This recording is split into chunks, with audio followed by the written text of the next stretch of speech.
That tastes like somber bitterness of the killing of your own friends. Welcome. These are my tears I'm drinking. Welcome to Beyond the Basement, the complete breakdown podcast. That's Rachel. I'm Peter, and we are down today. One of our cast members, Eric, who is on vacation. Yes, with his lovely wife, who you never see, but we laugh at repeatedly. But she's very lovely, and I heard they went to an island cruise. I think it was called Paradise Island. Something Paradise like Island? that, Yeah. There was like some flying ship or They something. said it was like a Titanic experience. Yeah. They were going to have to. Mm-hmm. Yeah. So they'll be back next week. But the show must keep moving forward until we crush our enemies. Oh, wow. Didn't even practice that. Oh, yeah. All right. So this episode is episode 85. Boom. Season 4, part 2. I don't even give a crap anymore. It's whatever. It's episode 85, and it's called Traitors. I think it's just Traitor. Is it plural? Traitors. Well, we should probably have known that for sure before we said it. But it's one of those. Yeah, Traitor. Yeah. Two more episodes left in the final season of Attack on Titan. And then what? We don't know. Movies. And then at least one. Because how? There's no way they could finish in 2 episodes. We got an email this week from somebody who was saying, like, do you guys feel like they really amped up the pacing? Like, one episode, no. Connie's like, I'm going to feed this person to a Titan. I'm crazy. All right. No, I'm sorry. We're all good. And we're going to have pie. Like, literally a day later, we're all going to just chill around. There is a lot of, I feel like, amping up and a quickening of the pace. And the music, I feel like, is accompanying that. They're trying to get us ready for some kind of ending. But what ending can you have in just 2 episodes? I don't even know. The rumbling is happening. We don't know where the frick Aaron is. We don't know where Zeke is. Levi looks like a mummy. What else is happening? We don't know where Historia is. Like, what even happened to her? Are they going to explain? How? How? I don't know. Yeah, one thing we noticed on Crunchyroll is it has like season 1, season 2, season 3, season 4, the last season. It doesn't have a season 5, but it has like a season 6, which is like the OVAs. Yeah. So we're like, okay, is season 5 going to be added later as like a full length movie? Is that they're going to call season 5, even though they don't want to call it another season because I don't know. It's so strange. They did the same thing with Demon Slayer. They have 2 separate like shows. They're like, oh, this is this arc. This is this arc. I'm like, we don't understand that. Just put it all under the same thing and let us just filter. Well, so this is like season 20 basically. Anyway, I would enjoy a movie as long as I don't have to wait 2.5 years for it to come out. Like if they've been working on the movie the whole time and we can see it like in the summer or the fall even. I'd be down. That'd be a great Christmas present sometime in this year. However, it's probably not going to happen. If they were to do one more season instead of a movie, I mean, like each episode is 22 minutes. And so all you have to have is like 6 episodes. Yeah. And that's already more than a movie. Anyway, so we're going to do a recap of this episode. Rachel's recapping. No. She's going to be like Connie, wait. who capped and then recapped. All right. Samuel's body. Wow. Good dad joke there. All okay. Right. We all need to cry now. All right. So it starts out with Hanjay and Gath scoping out the situation. And the Jaegerists have rigged the flying ship with all the dynamite. And Hanjay and Magath discuss what is happening, what they think they need to do. And then they look up into the sky dramatically. And we find out why later. Annie's talking to the crew about what needs to be done. And in pure Annie fashion, her solution is to wipe everyone out and kill everyone. She's very consistent. Just kill everyone. Mikasa wants to protect the Azumabitos, and they discuss that and realize that they can't fly the ship without them. So they do need to, in fact, protect them. Anya Capone says he can fly it, but he can't put the wings back on. So if you don't have wings, you can't fly. I don't know if you can fly without wings. I can't. I can fly in my heart. Okay. So the crew doesn't want to kill their comrades. They don't want to kill the people they've known since they were cadets. And they kind of have Connie freaks out. He starts freaking out. He's like, I don't want to kill my friends. Ah! The other three just kind of are very stoic. They don't really say a whole lot, especially Armin. He doesn't talk for the longest time. Even when people are trying to get him to talk, he just stands there like a statue. And then Annie says, you guys should just sit this one out. We shouldn't ask you to kill your friends. That's too much to ask. Yeah. And she should know because she's been doing it. She knows exactly what it costs to kill her friends. And then she hid in a crystal for 4 years because of it. And then Reiner has an epiphany. Epiphany what? An epiphany. And then he also agrees, tells them to sit out. Then Hanjay comes back. She says the Jaegerists have killed 4 of the Asmobitos and that they saw a lot of steam. And by that steam, she's calculated that the rumbling has begun in Marley and most of the coastal towns have been wiped out. This causes McGath to have a psychotic break, and he starts trying to break Yelena's arm at the same time to get her to tell them where he's going. Gabby and Falco start to leave because, watching another person break someone's arm is freaky. And the dirt falling down as they try to escape snaps McGath out of his murderous rage. Anyokopon says, we don't have time to torture her. Yeah, McGath kind of goes on this apology tour. And then McGath starts apologizing. Apologizes to everybody. Says hey, can we just overlook it for now? He gets real. Yeah, and then makes a heartfelt plea. Armin's like, no, I'm not going to stand by while you guys get your hands dirty. I have to get my hands dirty too. Hanjay agrees. They all agree they have to go do this mission. Yeah. Meanwhile, Flock is being completely insane and creepy as usual. Azumabito is not putting up with his crap. She's very unimpressed with his insanity. Flock puts a gun to her head, tells her that she needs to know her place. Armin starts screaming at this point, and we get right into the action, and it's just nonstop craziness from this point on.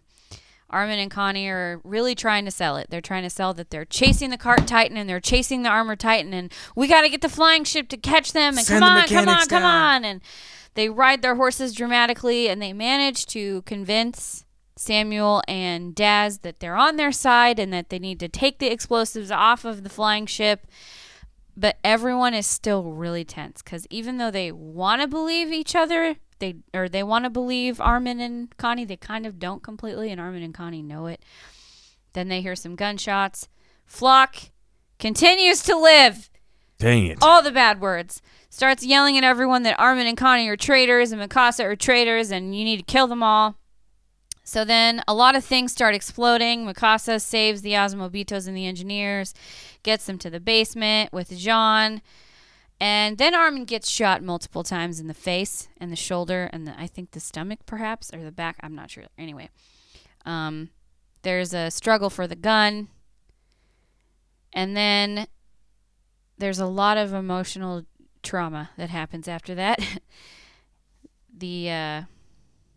Let's see. Reiner and Annie transform and start squashing people like bugs. Very nostalgic. Mm-hmm.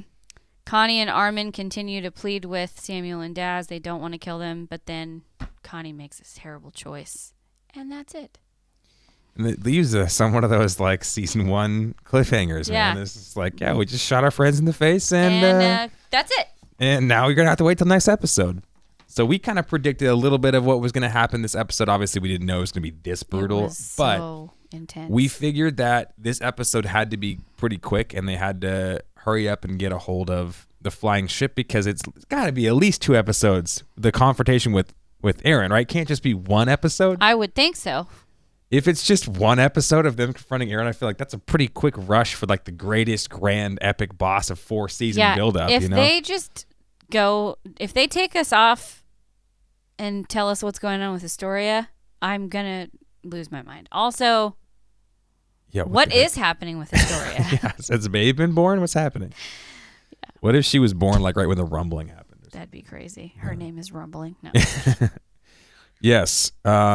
So yeah, season open or the episode opens up. You got Magath and Hanji, right? An unlikely duo, and they're spying out the port, trying to figure out what they're gonna have to do. And they said Hanji says, "I never imagined Flock taking action this quickly." Yeah. And we got a comment.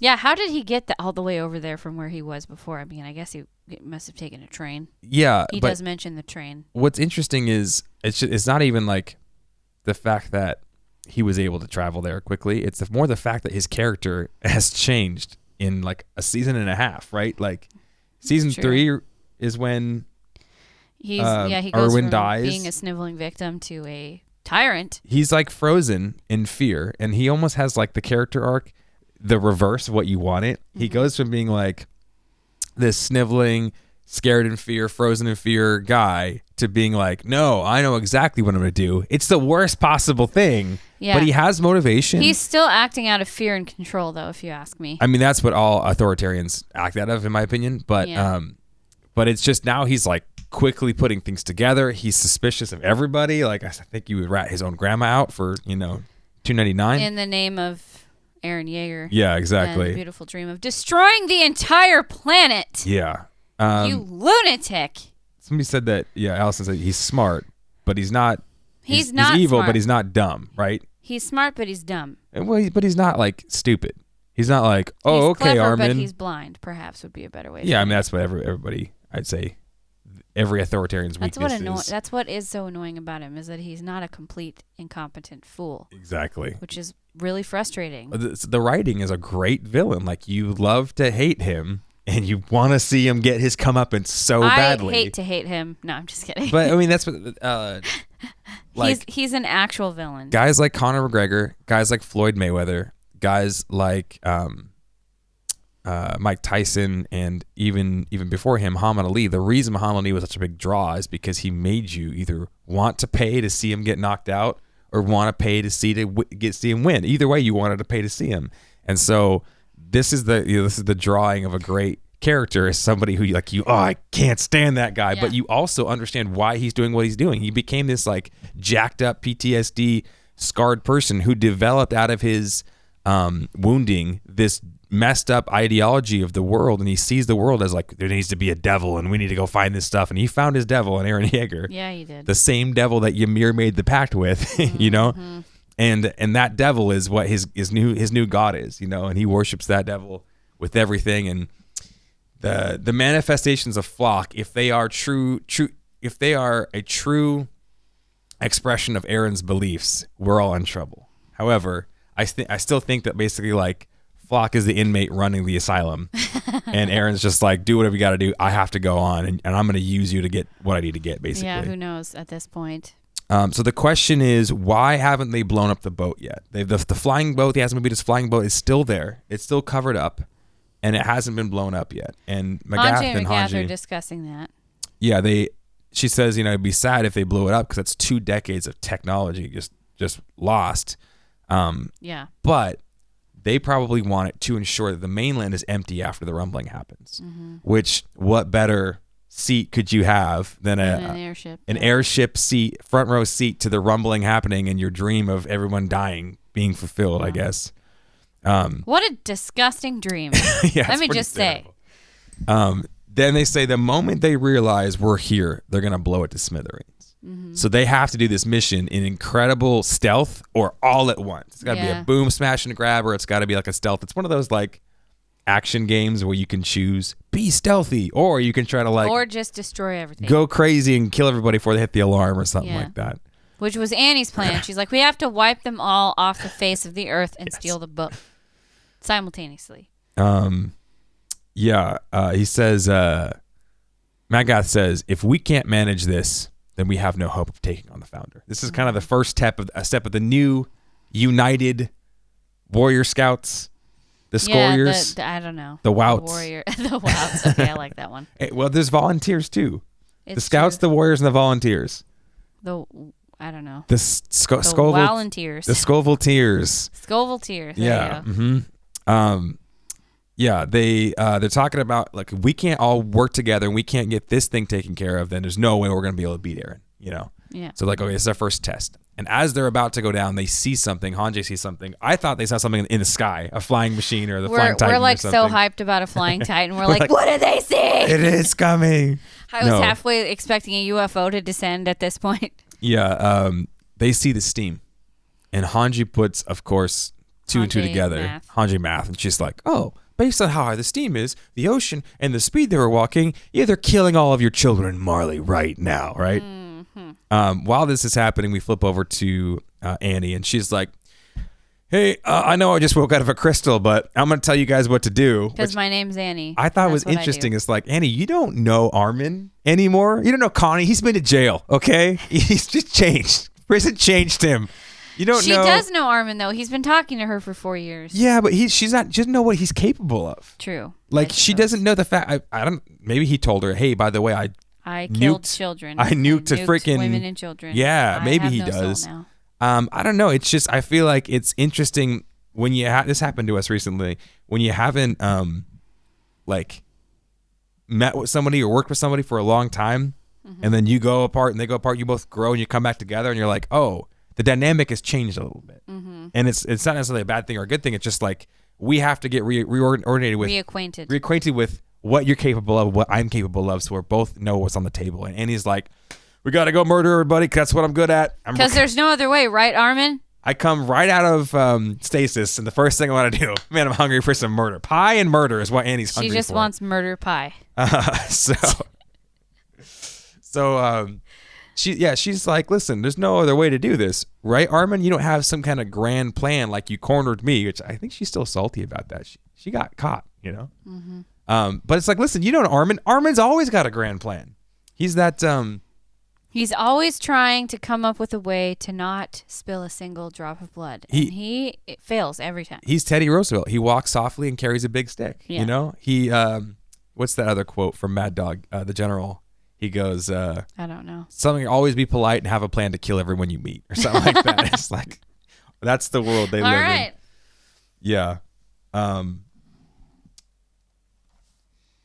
Yeah, the Wouts. I don't know. Scoriers? That's pretty good. The Scoriers? Yeah. That's the Warriors and the Volunteers. Annie's pretty good at reducing complex situations into basically violence. Is what she's good at. Yep. She always chooses violence. Yeah. she Which we can't really blame her for because she was conditioned practically since infancy to always choose violence. Yes. Yeah. So it's kind of not her fault. So Annie's like, by the way, we need to go ahead and kill everybody super quick. You guys ready to kill all your friends? And Connie hesitates. And he's like, oh, no, we can't. And she's like, why? And then Mikasa's like, well, you know, because the Azumabitos. And Connie's like, yeah. Yeah, he doesn't even know what he's saying. The Azumabitos. That's why I didn't want to do it. And I was questioning for a minute, too. You're like, what? He didn't know why he did. What? It's like, why didn't he know why he didn't want to do this? He's just saying no with no thought behind it. So Annie's like, why should we care? The Azumabitos attacked the island, you know, or whatever. Yeah. And Pick is like a voice of reason here. And she goes, now listen, we might need the Azumabitos for the flying machine. They go to Anya Capone. He goes, yeah, I can fly the thing, which is impressive. Yeah. I don't know how many flying machines he's flown before. He's obviously he flies the airship. The Zeppelin, right. But that's different than flying an airplane. And he can also fly the airplane, apparently. Well, we don't know for sure it's an airplane yet, but we pretty much think it's this an guy's airplane. Full of surprises. You know what I'm saying? He is a pilot. Yeah. Okay. What if he just turns around and makes some animal balloons? It wouldn't surprise me. It wouldn't surprise me one bit either. Pulls out a hang glider and just flies off like the Avatar. Right. He can transform. Like, what? So he said, no, listen, it will pose problems if we kill the Azumabitos or if they die, because without the wings, it's really just a boat. Mm-hmm. I can fly it, but we need them and the mechanics to get it actually flyable. Yeah. So, like, how long is that going to take? We still don't know. We expect us to basically protect the Azumabitos while they're, trying to, work on, that's a stressful situation. Like, you go in. You're like, hey, I'm here for my oil change. You're like, by the way, you're going to be getting shot at while you're doing this. If you could go ahead and get that thing done. Don't make any mistakes or we're all going to die. Yeah. Also. So they're like, how long will it take? We don't know. It depends on the Azumabito. Okay. So the question is, how can we buy enough time without them killing us? So then that's when Annie says, let's hear it, Armin. You got some grand plan, like when you cornered me. And Pieck says, no, there's no such plan. We got to kill them all or we lose the boat.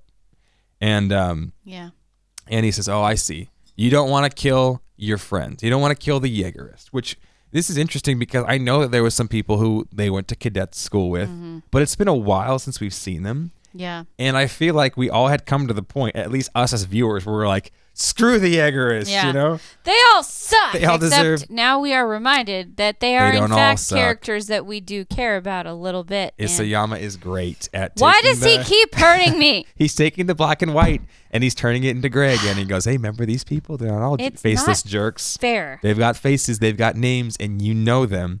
And specifically Samuel and Debo. Sorry, Debo Samuel. Daz. I'm talking about the wide receiver. Daz and Samuel are season 1, episode 3, I think is what Charlock said. And then also we see him in season 2. Daz is the one that gets rescued in the snow. Historia rescues by her. Historia, which, where the heck is she? Yeah. Anyway, I digress. So he's trying to bring some flesh back on this like evil wickedness, right?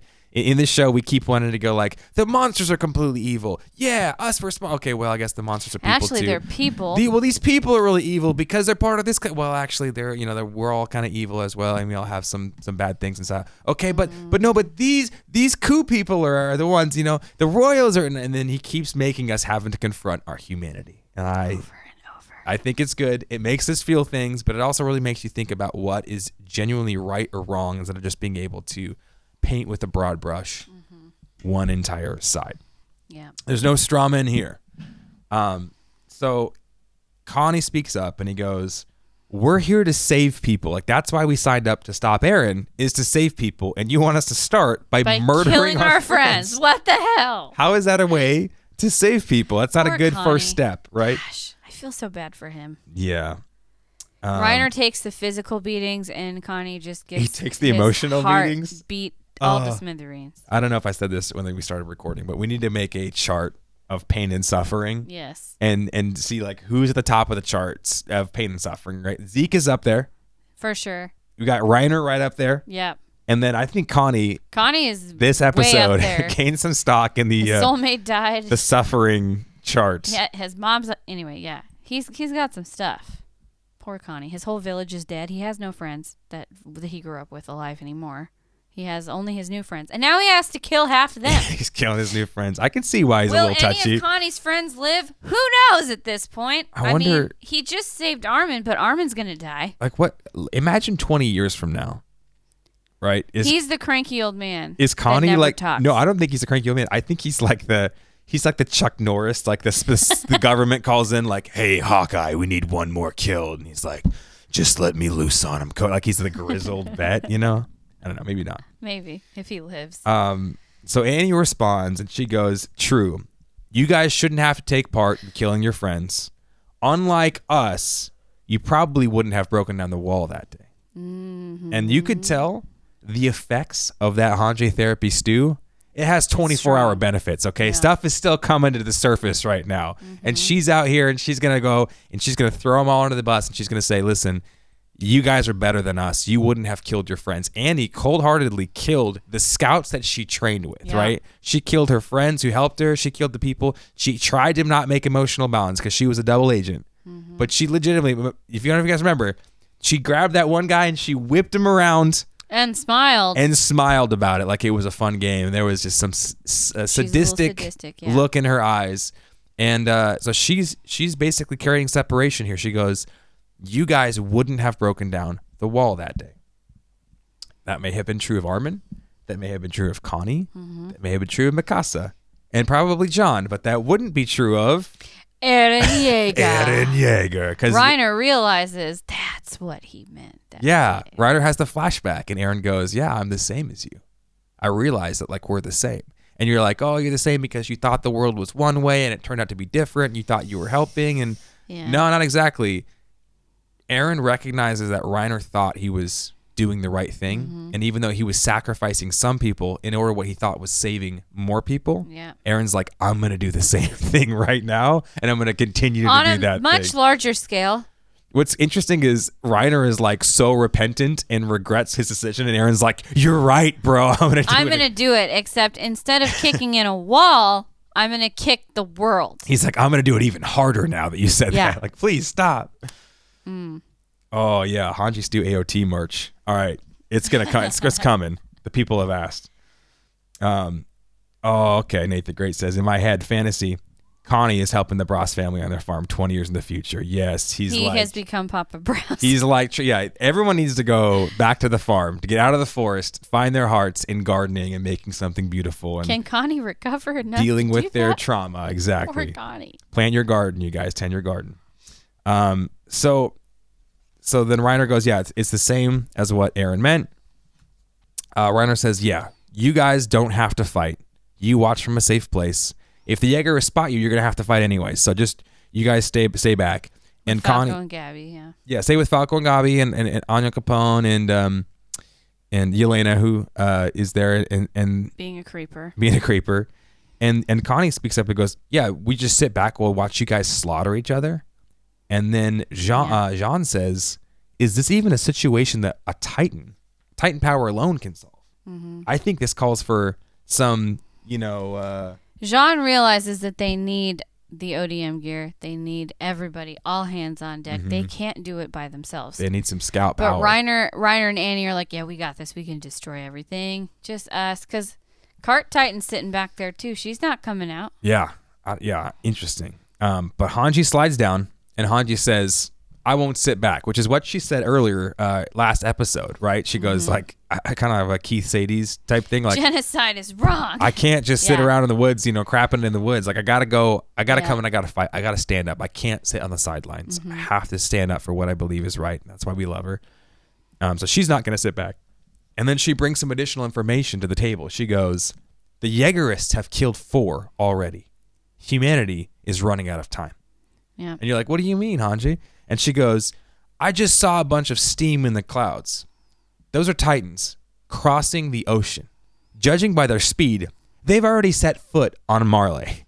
I'm sure the closest cities in the Northeast are already destroyed. Who knew they crossed the sea so quickly?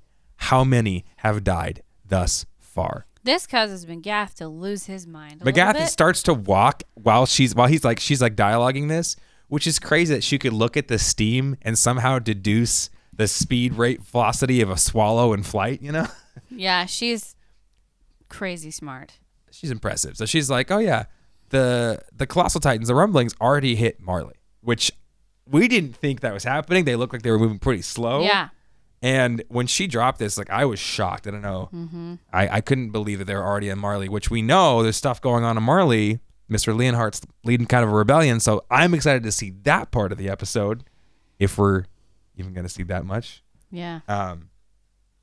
So Magath hears this, and he just starts walking over to Yelena, and Yelena's like, hey, what's up? What are you doing, Magath? He has a very disconnected, crazy look in his eyes. They're just like huge and dead. It's the first time we've seen Yelena just get manhandled before. It's true.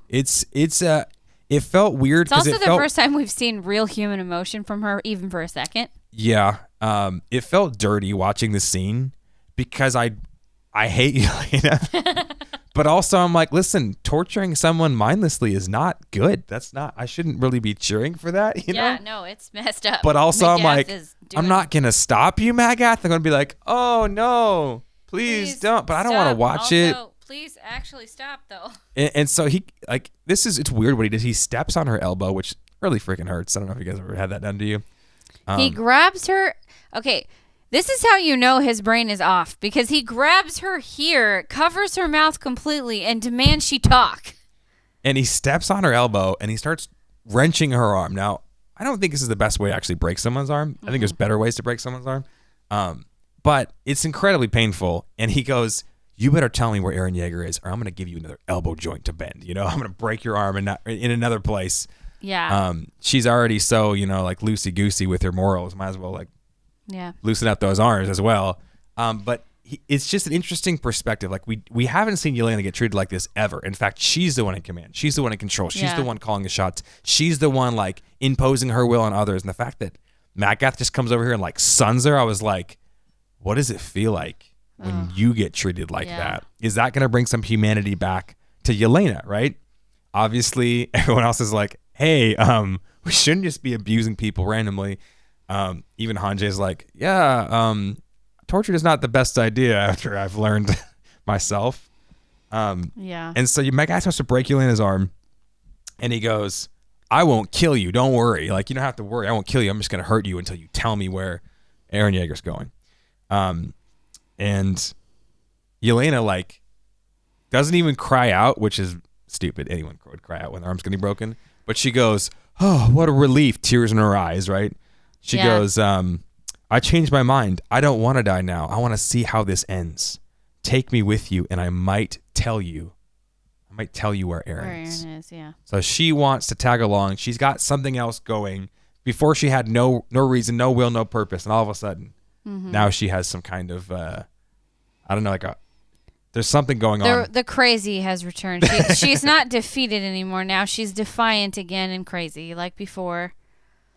And I feel like Magath kind of lit that fire in her a little bit. Some people were saying they think that he covered her mouth so she couldn't scream. Oh, yeah. I mean, that's what you do when you're trying to like cover up. But she doesn't really. She kind of like but she doesn't really cry out. Her eyes just fill with tears from the pain. Which is weird. Most people don't not scream when their limbs are being broken. Bent the opposite direction from how they're intended to bend. Okay, this happened to me one time. My arm didn't get broken, obviously, but I was messing with my brother. Me and Steve. I was in a bunk bed below, and he was in the bunk bed up above as when I was like a younger kid. But we were like always getting into fights, me and my brother. And Steve like swung down off of the bunk bed. He used his feet to like trap me against the wall. And then of course he did. We had this wooden bed frame, and he grabbed my arm and he like pried my arm away from my body, and he like put my arm against the wood. He put his knee in the knee pit, so I couldn't move my arm, and he just started punching me in the bicep right up against the wood. Oh my gosh! Did you scream your head off? I started to, but he covered my mouth. Like I related to Yelena, but I wasn't like, Steve. Oh, I'm gonna change my mind. Savage. I was like, whoa! And then the way he did it, like it didn't leave a lot of bruises. It was really weird. I was like, who taught you this? Like it's pretty messed up. Anyway, I can tell you, I was in 7th grade. And I went to hit a volleyball, and I have something called Ehlers-Danlos, so my joints are really bendy.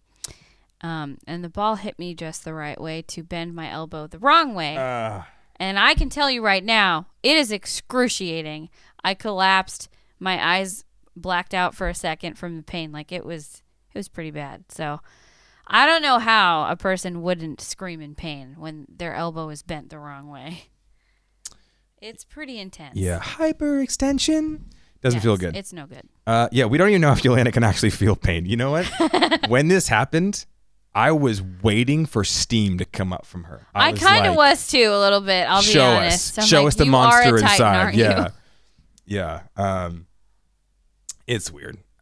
Then we see the rocks slide because Gabby and Falco were up above. They were looking at what's happening, and they're starting to come down. And Magath sees Gabby, and you could tell that girl changed him. Yeah. She has the keys to his heart. Gabby Gang, man. He cared about her. He didn't want to see her hurt. And then she goes, I won't run off anymore. And he realizes. Then she gives the whole speech about, them being equal. And so you could tell this like gets to him. And he realizes like, wait a second. I'm becoming the evil that I hate.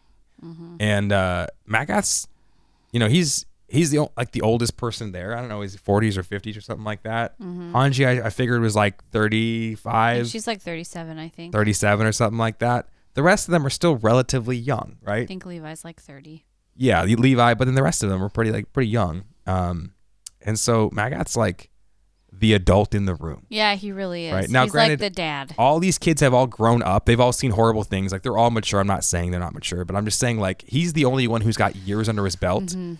And he could be the bad guy. He could do whatever he wanted to, but instead he turns around and he begins to address the scout. He goes, John, Mikasa, says them all by name, Armin, showing them honor. Connie, And he says, disgusting as it is, I want to apologize for my behavior last night.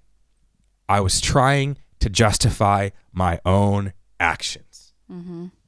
Yes, exactly Humility. what we were saying. It's amazing.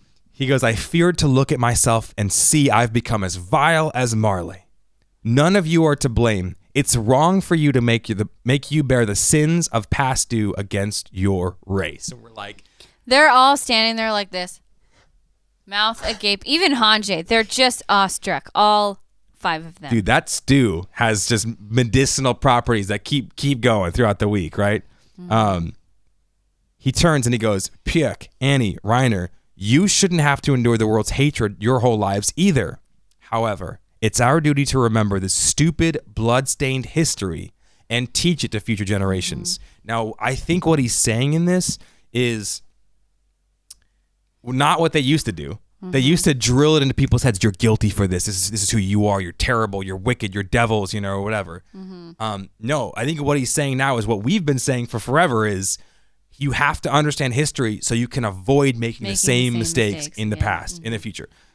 He's going, we have to remember our history, this stupid bloodstained history of infighting and wars, so we can teach future generations to do better, to not fall into the same issues, to not fall into racism, not fall into blindless hate and anger and rage and just eye for an eye stuff. We need to actually move beyond that and begin to care about humanity as a whole. Yeah. He says, Eren Yeager wants to eradicate everything. That's unforgivable. But this hell won't end until we turn away from all this senseless killing.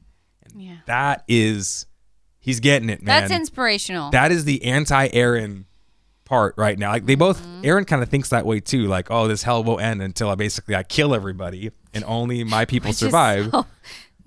So much no. But they basically said, like, we have to stop the senseless killing. We have to stop, which is something that Azumabita is about to comment on as well. Mm-hmm.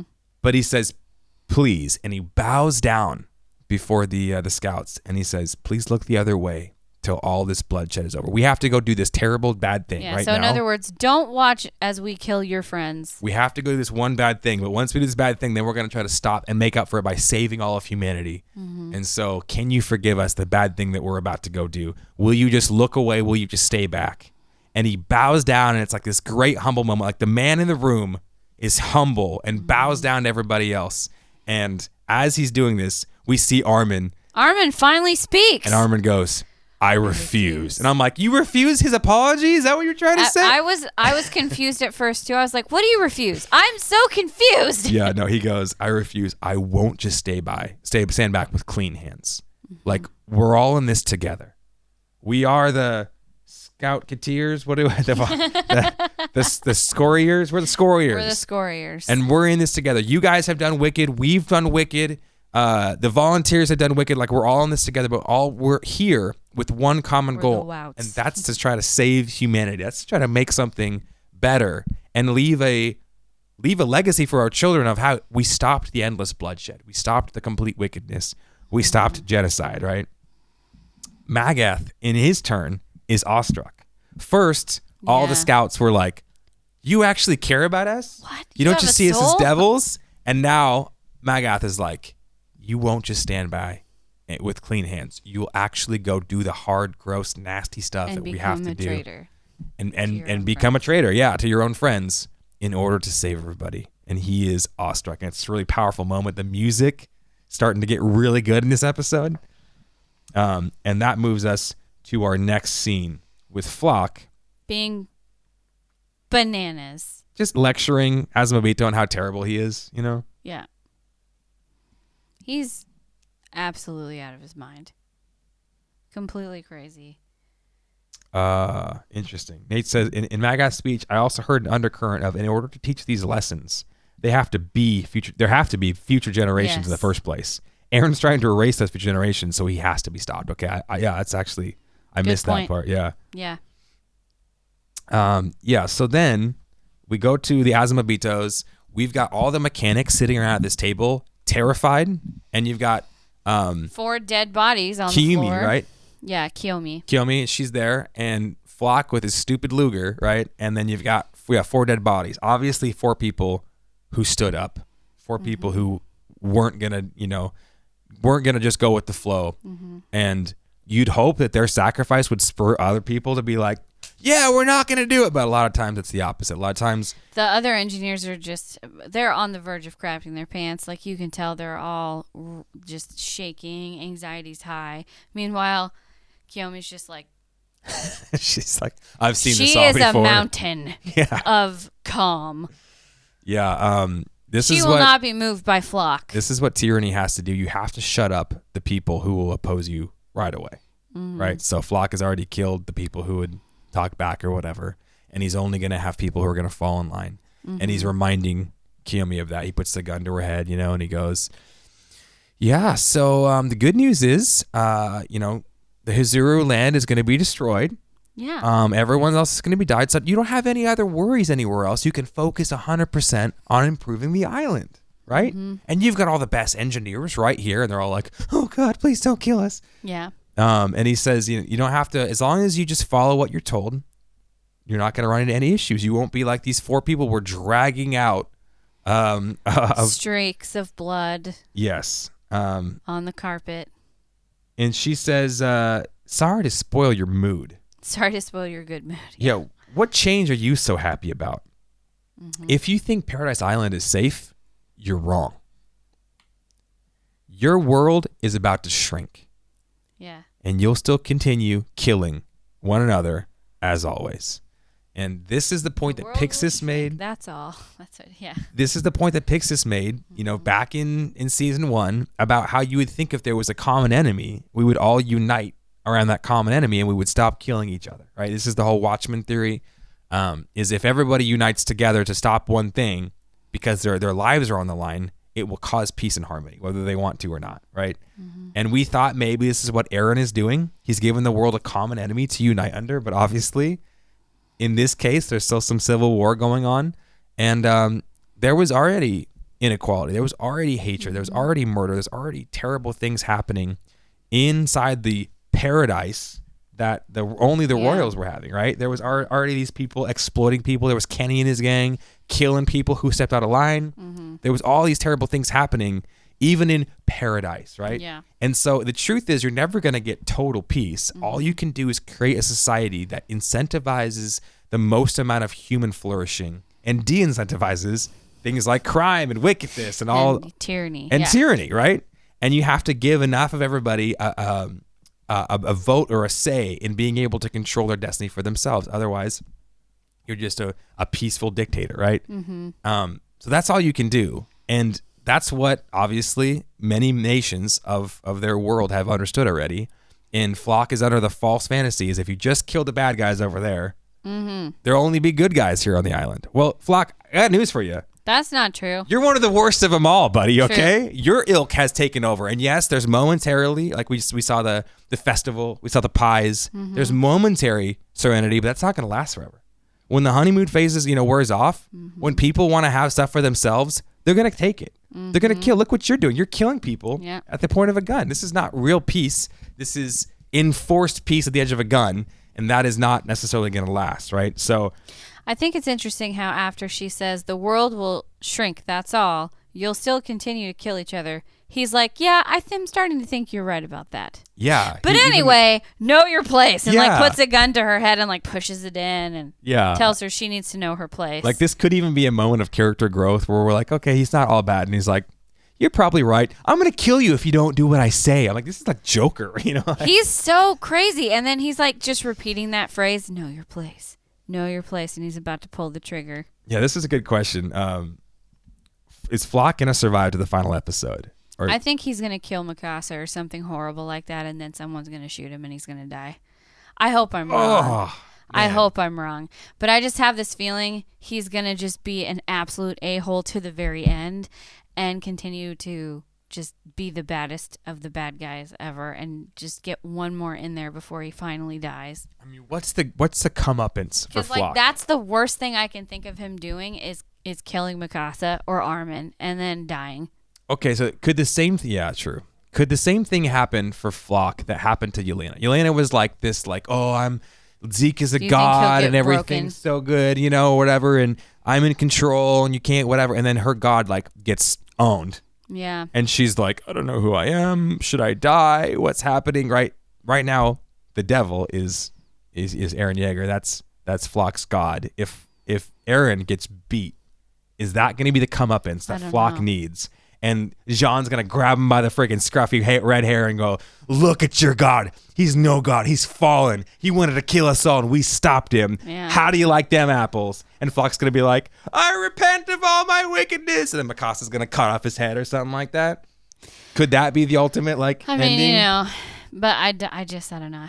The way things have been going, Or do we get out? I feel like he's not going to get his comeuppance and then he'll die. Do we get out Zachary's chair? Like, is it what? How can we? Do we get out Zachary's chair? How could we end? How could the Flock thing come to an end? It can't. I don't know. I mean, we keep getting the tease that he's been blown up. Like even just in this episode, yes. It looks like he maybe is going to get fried, but he probably won't. Yeah, it seems so many times that he's Flock roached himself out of death, right? He's just survived, and you're like, how? I keep stomping on you, right? Which tells me that his death is not going to be some insignificant thing. He just survived Mikasa. His death is not going to be some her. insignificant thing. It's going to be some. Yeah. It's going to be built up, right? Which is why the same reason I think that Levi couldn't have died the way he died, the way he didn't die, because he's too built up of a character, right? Yeah. Something crazy and important has to happen. How's it going to work? If everybody Flock dies, kills Levi, oh my gosh, that is the only thing that could be worse. Oh, yeah. No, if he everybody does not dies, deserve to. But if Flock survives, oh my gosh, that's the other thing I was thinking. Like Flock just ends up in jail or in an insane asylum, like Joker, just like for the rest of his life. Oh man, yeah. He better keep his slimy creep hands off Queen Mikasa. True story.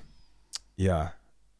Yeah, I think that is Flock's mindset. Yeah, there's always going to be violence and killing, and it's better be the one inflicting the violence than being the one getting violence inflicted off you. Yeah, I don't know, man.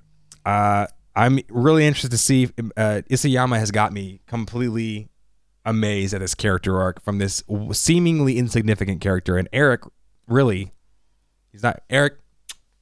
Good call, bud. He said in season 3, Flock's going to come back and play a major role. He did, and I was like, nah. I was hoping not. Please don't. He sucks. Yeah. And boy, did he ever. He became the ultimate I didn't think he could get on par. Sleazeball. I didn't think he could get on par with Yelena and with Zeke, but he's in the running right there. Yeah, for sure. So I feel like he's slightly worse because he was part of the crew. Yeah. He was in the scouts. Here's the thing I thought. Under Erwin, and he just he's just sucked. One minor note I think they should have done is I think they should have had one more scout from the recruiting in like the gang decide to be a Jaegerist. Like full on. Like somebody Flock. just like Connie goes, no, I think Eren's right. We have to like side with him. And he like joins the Jaegerists earlier, and it causes this division where they legitimately like don't want to kill. Like they already do feel like that because of guys like Samuel and Daz, but for us the viewer, it's not as important. But what if you had someone like Connie or like Sasha or that would definitely and they go, no, painful. like Eren's right, we need to be here. Worse. And there's this kind of civil war that happens within the squad, because for us it's more easy to be like, no, this is the squad, this is the scouts, you guys are the Jaegerists, you're the bad ones, But having somebody even closer would have been, I think, even better. But I definitely feel like Flock is a little worse than Yelena and Zeke because he was in the scouts and he's betraying his own people. Like, I don't know. That's the question. Who's the traitor here? Who's the real traitor? Yeah, that's a good point. So Flock grabs the gun and he goes, yeah, you're right. But I've been thinking, what if we don't need your dang flying machines? What if you don't need your technology and all your good stuff? What if we think the sea is not for us? And he puts a gun to Azumabito's head to Kiyumi, and she goes, you better know your place. You better understand your place, right? And what a freaking jerk, first off. And second off, like, how dumb do you have to be to destroy 2 decades of technology? You're going to set your people back hundreds of, 20 to 30 years of investments, and because you're a freaking jerk. Anyway, while this is happening, we hear a voice. Flock! Where are you, Flock? Flock opens up the window, lets his hair down, and it's Armin. He's on a horse, and we're like, "What the heck, Armin? You're gonna get killed!" And he goes, "Armin, what's all the commotion about? Where were you?" And, chasing cart. Yeah, Armin says, "I was chasing the cart titan. Where were you?" I love he immediately turns it back on Flock. Yeah. That's a great interrogation tactic. If someone's like, well, you guys shouldn't be here. You're like, you shouldn't be here. What are you doing? You're like, oh yeah, maybe I shouldn't be here, right? It's if you have confidence, you say it. They'll freak out. So he goes, yeah, how come you're not chasing the cart? We've been chasing them. They fled south. The cart's getting away. They've got the armor titan. They killed Anya, Capone, and John. He turns the waterworks on. Tears come out of his eyes. Dang, Armin. I know you're. Who even is Armin anymore? Man of mystery. Prison changed him too. Okay. Apparently. Yeah, he's a double agent. So he turns the waterworks out and he goes, we have to get the flying machine and chase him. Send down the mechanics. He has him be the mechanics. Come on. And then meanwhile, he has Connie, which this is like a perfectly timed bit. Connie's like, here, Armin, here. It's right here. Let's run over there right now. So like, sure. And they're making it seem like urgency. Time is of the essence. We can't sit around and talk and whatever. We got to go stop them right now. So they jump off their horses. They run over there. And there's Daz and Samuel. And they're like, wait, calm down. And they're like, there's no time to calm. We got to get these people. We got to get the cart titan. We got to go after them. Get those explosives off of there. Yeah, they see there's like literal dynamite. Yeah, it's like strapped on. Strapped on. Like a big X. Which, I mean, that is one way. But usually you want to put explosives internally on something. But whatever. So like, calm down, We heard that you guys teamed up with Marley. We heard that you teamed up with the Titans and you were going to go stop Aaron in the rumbling. You want to use the flying boat. And the acting turns on. It's super cringe, but Armin and Connie's like, Connie, what kind of crazy talk is this? That's crazy talk, bro. We would never do that. And then Armin's like, of course not. If Aaron doesn't succeed, the island is doomed. Yeah, we have to kill all of humanity to stop. Yeah, you could tell and they're like, oh, we're so glad. We couldn't have taken it if you guys were traitors. Yeah, he says, thank goodness. I don't know what I would have done if you guys were traitors. Oh, man. It's gut punch. And then they both, you can tell that phrase just shakes them both up because then they're like awkward smiling with really crazy eyes. And then they're looking back. The engineers are not coming. Yeah. Meanwhile, back at the ranch, Flock is using his brain, which apparently he does have that. Which he uses. We're like, dang it, why can't you be stupid? Why can't you send the mechanics out? But he's sus, dude. He's sus about everybody. He's like, no, everyone's plotting on me. This doesn't make sense. Why would they ride horses when they could have ridden a train? They would have been here faster. What do you think? And then Azumabito says, she doesn't, I don't think she says anything. She lets her hands do the talking. Yeah. We don't get to see that. We just see commotion and hear gunshots. She's like the what did someone say? Nate said she's the granddaughter of a shogun, right?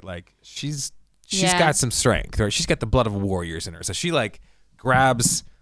We don't see that at first though. Yeah, right. We hear the gunshots, and then Armin goes, "We failed." We failed, and then we go back. She grabbed his arm. She put him out on the ground. She knows some awesome martial arts. And she's like, I'm not going down without a fight. I'm like, let's go. Yeah. Meanwhile, all of the mechanics are sitting there doing nothing. Their pants while this tiny woman takes care of business. What is happening? Shame. Shame on your ancestors. Oh, my gosh. And your cow. And your cow, yeah. So then the Jaegerists run in. They're like, Flock, what's going on? They pull the guns on Kiyumi, and Flock's like, shoot her, And she's like, cranking his arm, and as you're seeing this, they're not sure what to do because they don't want their poor Flocky Poo to get shot. Who would want that? No, me. I want that. But we can see Mikasa in the background coming through the window. It's like a cat. You can see her Impossible. Getting ready. She breaks through the window, knocks one of the guns away. The guy hesitates. Never hesitate. And she makes him eat his gun. She's like, you like guns? Eat this gun. Eat this gun for breakfast, son. Sticks it in his face.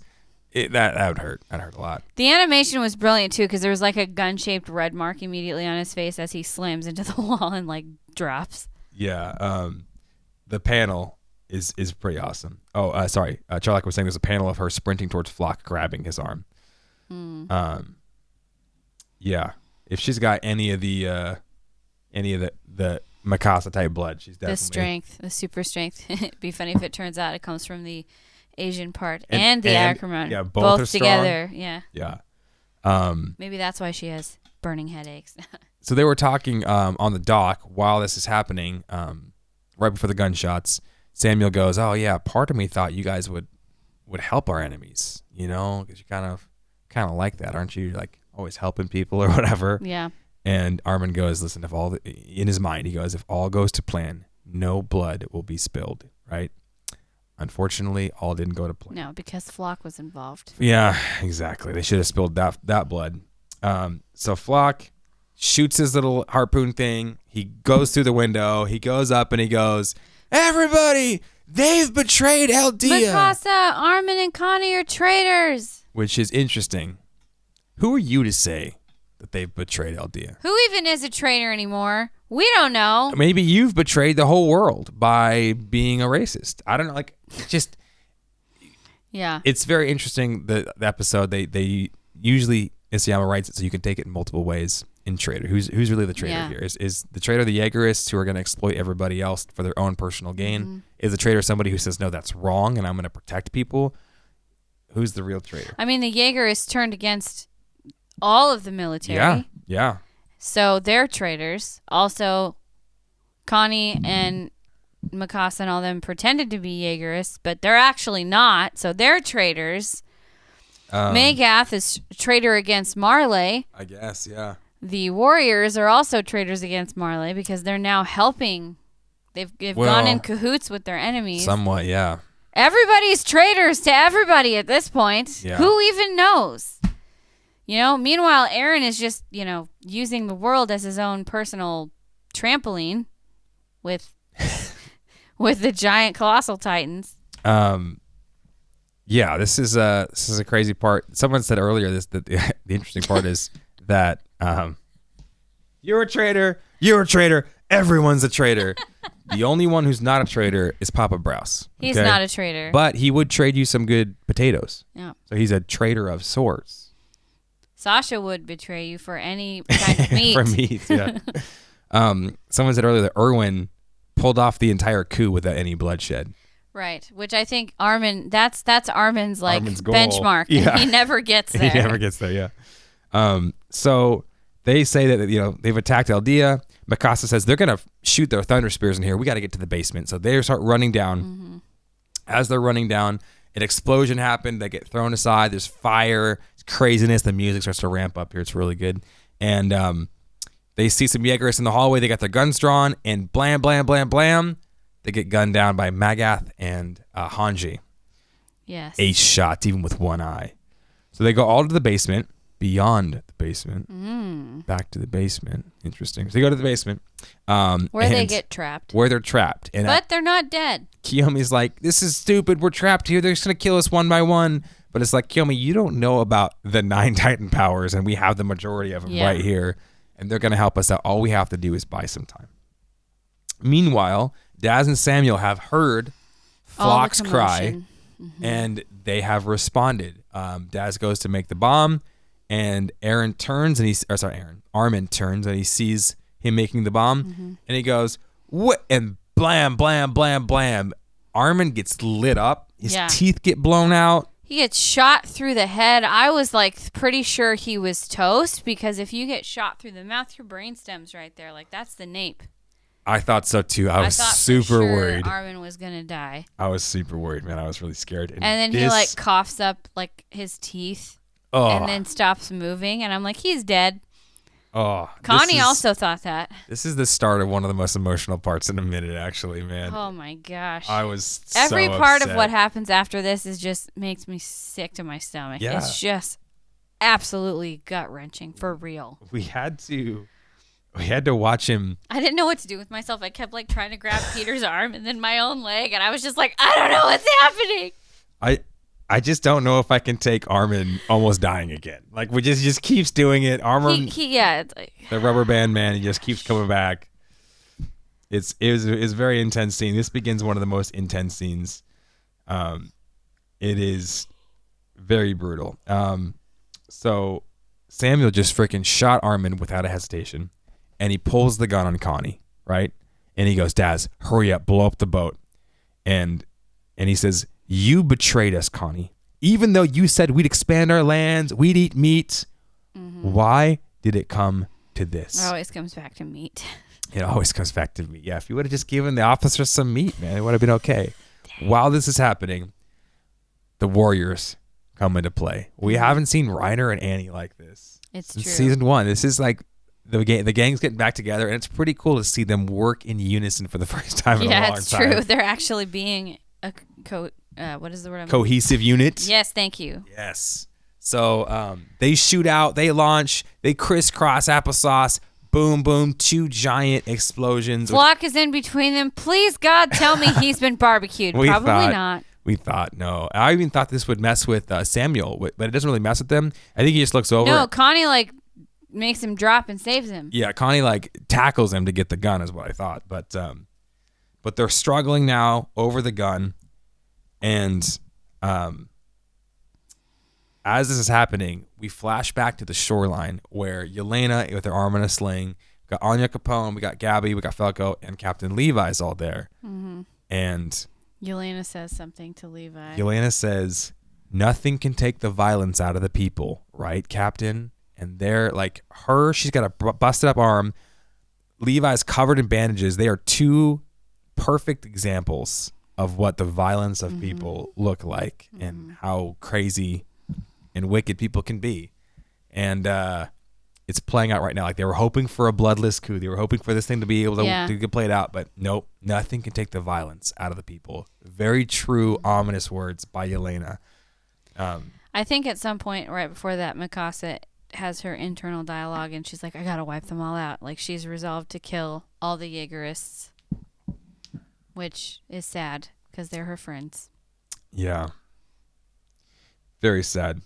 So then he says, the female in the armor, they're coming, and the female in the armor transform, and they are just back to back, James and Jane Bond, just punching people and whipping things around. They are kicking butts and taking lives. yeah. The Jaegerists are we'll go take the nape. It's you guys, first off, you're not scouts. Annie kicks them out into the sunset. She's just and Reiner's there too, and it's you're not even good scouts, first off. Second off, you haven't even fought Titans much. And then lastly, Annie was never easy to take down. Levi and Mikasa, tried to take her down. Had a hard time. So Connie is wrestling with Sam. Daz is trying to rig the explosives. And Armin, half dead, blood and teeth dripping out of his mouth. Still trying to talk it out. Gets up and flings his body on top of Daz, and it's the gross. It's the Tyler Durden moment. It's really bad in Fight Club. But he's Lou, look at me, Lou, and he's bleeding all over him. It's so bad. Armin's trying to initiate and Daz. Armin's kind of trying to talk with his broken face, but he can't talk because he can't say anything. The first rule of Fight Club is you don't talk about Fight Club, so that's why he was. And Daz is please stop, please. And then he's got a gun to Armin's forehead. Yeah, he puts the gun to Armin's forehead, and I thought, here it is. He was going to shoot him. Armin's ready to die, man. He's finally going to die. And I'm I can't go on without Armin. Our moral compass. What are we going to do? Yeah, Armin looked like a zombie here. Very true. Yep. Dude, the guttural. Okay, so yeah, Blunt Alibi says the blunt guttural scream from Connie after he shoots Samuel cut me straight to the core. It was so emotion. Yeah, let's not get there yet. We're not there yet. Don't bring it up. Yeah, Gold Boy. I was super stoked to see Reiner and Annie team up. I never thought I would, but I feel they didn't draw that scene out as long as they could have. I would have loved to seen a few more panels of them just jacking up, working together and stuff.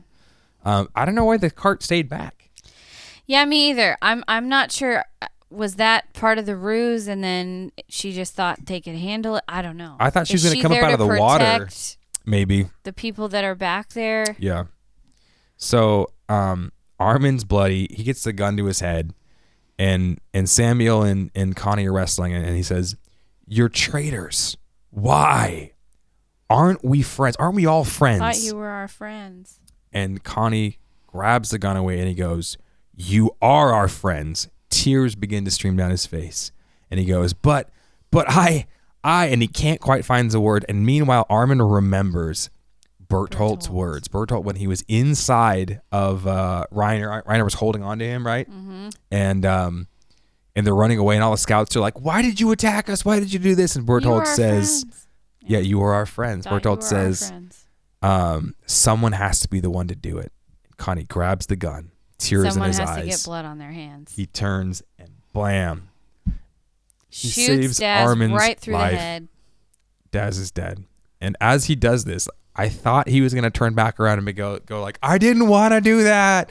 I didn't want to do that." And knock him out or something, but Instead, he doesn't. He shoots him he turns, tears are streaming down his times. face, and he goes, blam, blam, blam, blam. Murders his friend Samuel right then and there. And it is the most gut-wrenching. And then he does the Klingon death scream, which was very, very appropriate. Kenny! I don't know if you've, you just scream over their dead body into the heavens in grief as you tear your clothes. Dude, so sad. The absolute worst. And then to be continued. Well, he says, Armin remembers the full words of Bertholdt. He goes, "Someone has to be the one to stain their hands with blood." Yeah. Someone has to do it. And Armin realized yep, someone has to be the one to step up, even if it's doing things that are terrible, to stop the inevitable, to stop the even worse thing from happening. Nate says that Daz's hesitation to kill Armin was a total callback to the beginning of season 3, when that girl from Kenny's squad hesitates to kill John, giving Armin time to shoot her. Yeah. That's true. Similarly, Daz's hesitation to give Connie gives the time to save Armin. Yeah, very true, man. That's true. His whole breakdown, yeah. Yeah. If we could put words in their mouths, you think I wanted to do this? You think this is what we want to do? No, Nobody making wants us do to do this. that. If Armin hadn't had his teeth shot out, you think he would be trying to explain? He would have been saying beautiful words and probably crying but right now his emotional center is slightly damaged because there's a bullet in it. So he's just the zombie Armin. But he's just ready to die. He's just there. I'll get dirty. I'll be the one to do it in order to stop this terrible thing from happening. He believes that much in the cause. Yeah. Friggin' brutal. Dang. Very intense episode. Very much so. And right when we ended it, we had to watch it again to take notes. I was like, I'm not ready. No, and then when you kept going back for the last little scene to write down the words, I was like, please stop rewriting that horrible scene. Oh, it was so brutal. It was pretty intense. Yeah.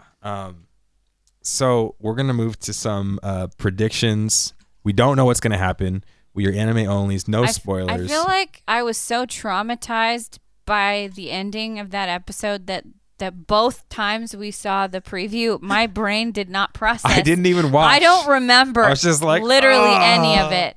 Oh, it hurts. I have no predictions. I don't have anything. I'm just gonna cry. Yeah, Armin was channeling Bertholdt's memories, I think, as well. So I think he was feeling what he was feeling. I think he understands, and that could bring us back to does the Nine Titan personality have to do with something?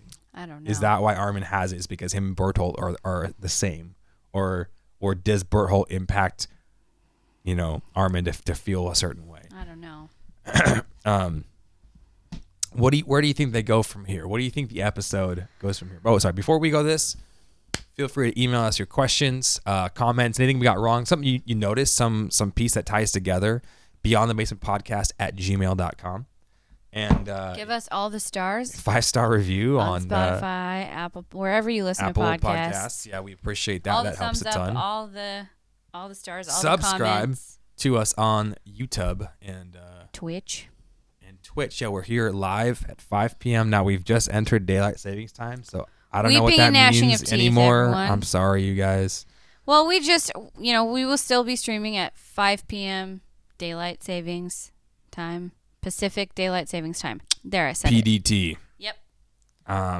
But yeah, so we'll be here at 5, just like normal, and we will have Eric back, Lord willing, next week. So even more intense. But where does this go? What needs to happen? Yeah, it's a good question. I think what has to happen. They need to get that dang flying ship in the air. That's for sure. It seems like they've gotten most of the Jaegerists taken out. So it's probably a little more cleaned up. How does Flock escape and survive is the real question. He's in the water floating like a turd Turd, you can't in flush. the pool, ruining everybody's day. Yes, very much so. Yeah, I think maybe. I wonder if Flock is gonna show up all singed and burned and like creepy looking, like half burnt, half not. I don't know. Be even crazier than he is now. Turn into like, Harvey Dent or something. Yeah, exactly. Okay, so what has to happen? What has to happen is they have to get the airship. I think they do a little bit of cleanup. Flock survives. Flock is going to sneak onto the airship and screw with them. I'm sure of that. That'd be crazy. I'm sure of that. What if he it's pulls in like the water. What if he pulls like a Gabby? Yeah. Holds on to like the landing gear. I'm sure he's in the water. It's in the water. He's probably going to swim to it. I don't know. Climb inside of it, something. So they have to have some time to get the mechanics out to get the plane wings open. I think we probably will see a flash of what's going on in Marley. We're going to see some rumbling happening. We got to find out what's going on with Annie's dad. Mr. Lanhart and the revolution that they've started to try to like save everybody. I think we could see that. I think we see Aaron, and hopefully everyone's there. Hopefully this flying machine is big enough for everyone to be there. You got all the Titans. You got Reiner. You've got Yelena. You got Anya Capone. Is Yelena the 10th Titan? We don't know. What did we say? What do we call them? The Warrior-teers? The Scouty years? The Scoriers? The Scoriers, yeah. Score-and-tears. The Scoriers. We see them, plus we see all the mechanics. I don't know if they would come with them or not. At least a couple of them would, probably, because they wouldn't be able to... It's not really safe around unless they kill all the Jaegerists. If something went wrong, they would need engineers to fix it. But also, like you said, you don't want to just leave a bunch of scientists unattended with crazy Jaegerists flying around or walking around with their ODM gear flying around. Yeah, other countries besides Marley, that'd be definitely interesting to see if... What's going on in the rest of the world. Do they actually stop at certain places or no? Does the rumbling just keep moving forward and they crush their enemies, literally? Oh, my gosh. I think we have to see... The world. I think if there's only 2 episodes left, we have to see the confrontation between Aaron and everybody. Has to start next episode. They can't only have 1 episode to do it. That's not long enough.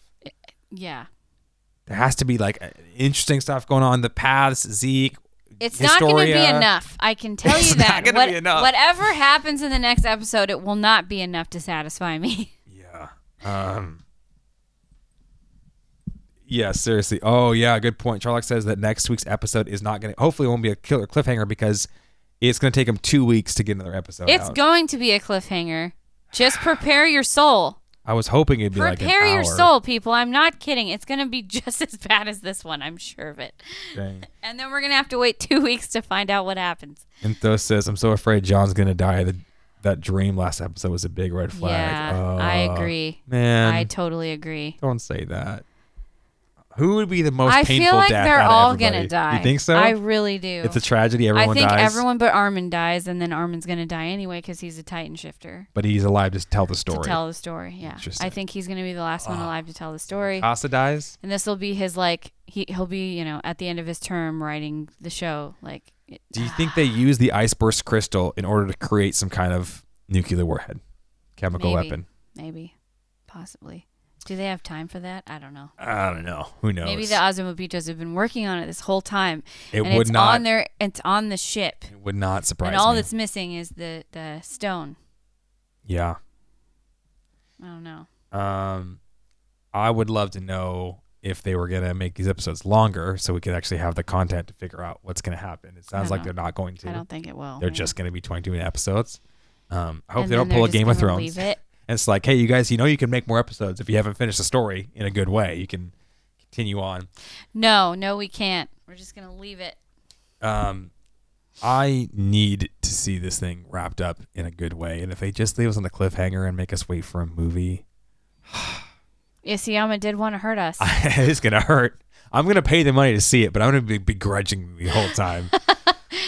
Yeah. That would be great if they announced what they're doing during the break. Yeah. Oh my gosh. Dang. Okay, what about Historia? What happens with Historia? Because she won't die, right? I don't know. Don't say that. Tell me you know. I don't know.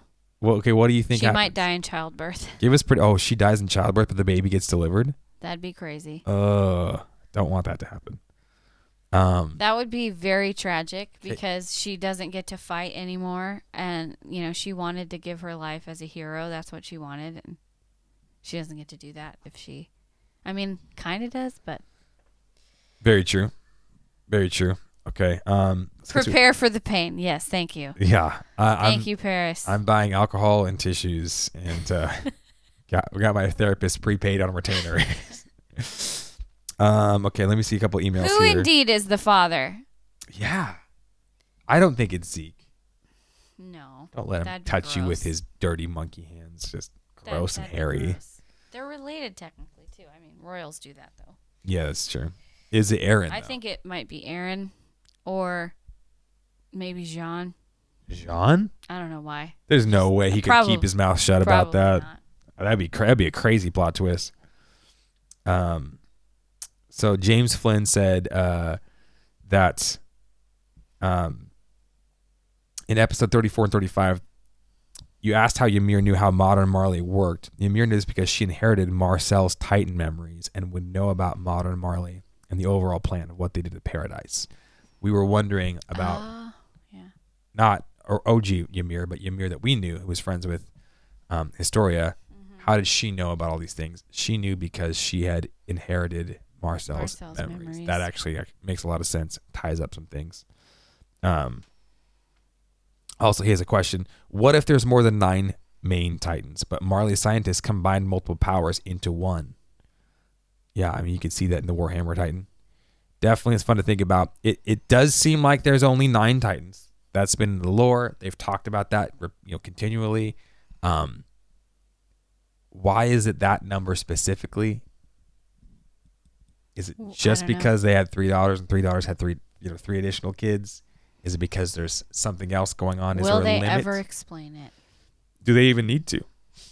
I'm not even sure. Could there be more Titans in the future? Could there be more than 9? Well, I think the Titans have to end. No, because especially with Marley and all their experimentation, if there was a way to make more Titan powers, I think they would have. Yeah, I think you're right. They had the majority of them. They had all but 2 of the 9. So... Attack on Murray. Attack on Murray. Jerry. Anyway, yeah.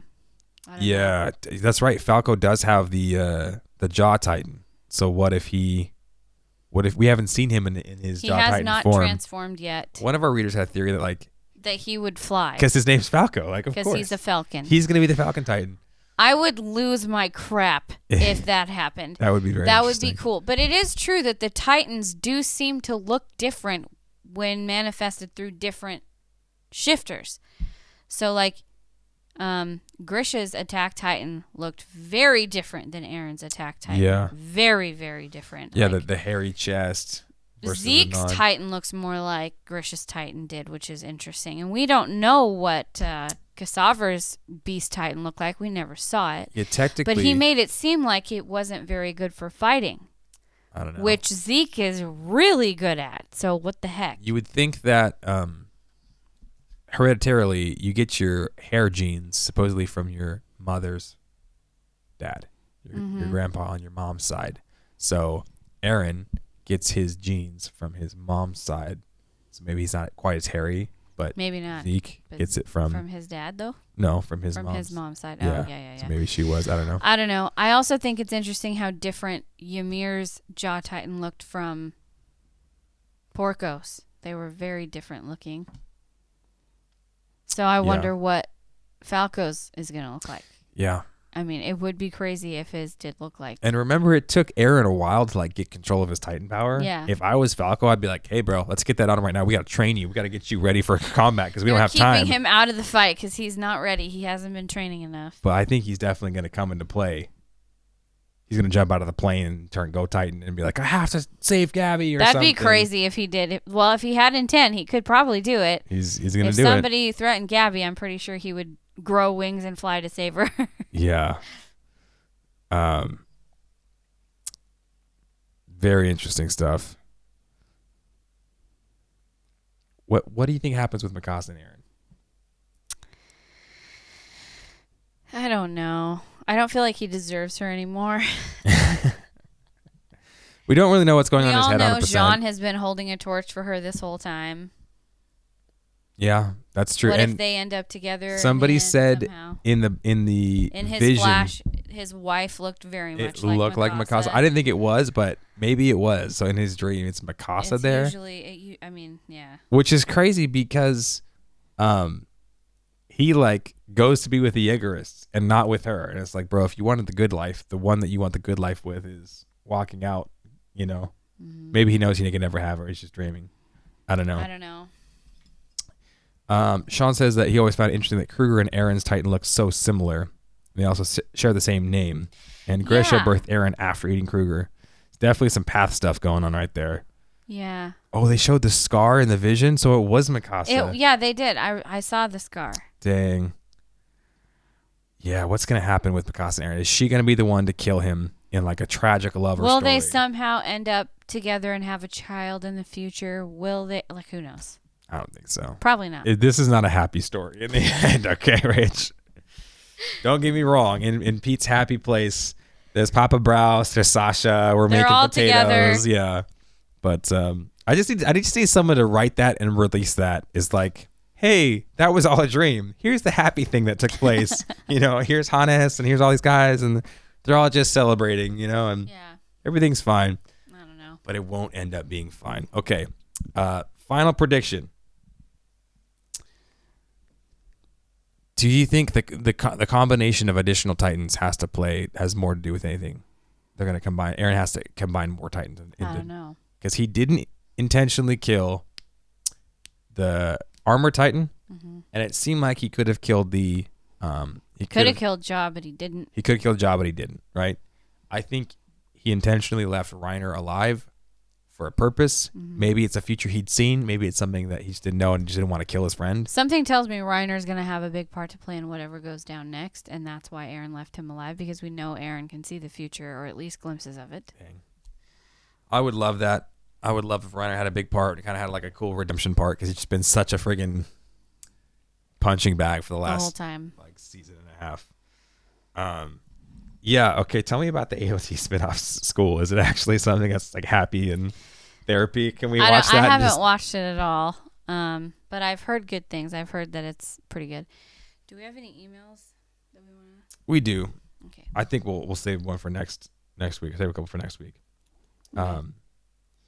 Yeah, man. This is it's a very intense show. I was talking to some people who had never watched it before, and they were like, "Oh, what's your podcast about?" I was like, "Oh, it's about this show," And they're like, "Oh yeah," and I'm like, "Well, it's a really deep, intense show, and there's like so many layers." And we were just talking with Eric.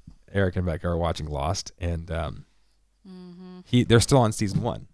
And not to spoil anything for you guys, I won't spoil it because I care. But they're on season 1, and so he's like, "Oh yeah, this is a big deal, and this is a big deal, and this is a big deal." And like part of me is like, that does play a part in the layer, but like season 1, like almost none of those issues. Potential. Almost none of those issues are end game enders. They just lead you to find other end game things, right? They just lead you to more questions and more questions and more questions. But I'm saying that like none of the problems in season 1 are like end game problems in Lost. And just like Attack on Titan, like, hey, who's behind, the royal family? It's like, doesn't really matter. Eren's got to kill everybody, like what's in the basement? Who cares? Right. Like, I mean, yes, have a brother. It did matter. Kind of important, but it did also, matter. All these steps did lead us to this place, but also it's like, I can't tell these people what the show's really about. So I can only tell them like the show's about intrigue. It's about what's really right and wrong. It's about the morality of killing some to save others.